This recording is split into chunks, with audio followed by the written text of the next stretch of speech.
beach party at ang granding fireworks display ang inaabangan ng mga dumayo sa Boracay para doon sa lubungin ng 2026.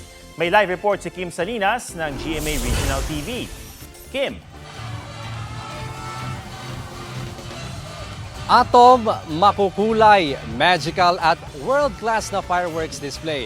Ito ang kinasasabikan ng mga turista dito sa isla ng Boracay ilang minuto bago ang New Year's countdown. Madaling araw pa lang pumatak na ang ulan sa Malayaklan. Pero hindi ito naging hadlang sa pagsidatingan ng mga turista sa Katiklan Jetty Port para makatawid sa isla ng Boracay kung saan sila magbabagong taon. Sa entrance pa lang ng port, mahigpit nang iniinspeksyon ang mga gamit at maleta ng inbound passengers. May ilang turista na first time raw magdiwang ng bagong taon sa isla. Trip nila mag-Boracay kasi sa nightlife tas yung epic celebration ng New Year's Eve sa Boracay. So we joined them. Ang iba naman, ilang beses nang nagbagong taon sa isla gaya ni na Dave. We've been in Tagaytay, in Baguio, pero the best kasi dito sa sa Boracay. Mas closer sa nature, sa beach, tapos less yung toxic, hindi siya traffic. Handa na siyempre ang 12 establishmento na lalahok sa fireworks display sa stations 1, 2 at 3 na magtatagal ng 7 hanggang 10 minuto.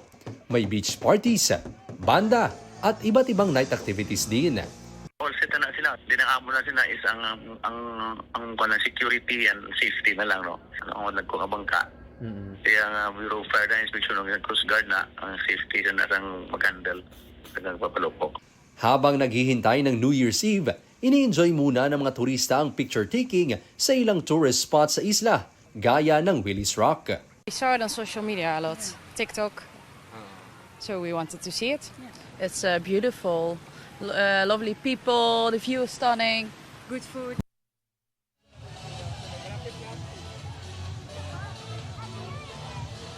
Atom, kabi-kabila ng ang ingay ng turotot ang naririnig sa paligid dito sa isla ng Boracay mula sa mga taong nag-iikot dito sa isla. Makikita natin yung mga kapuso natin dito.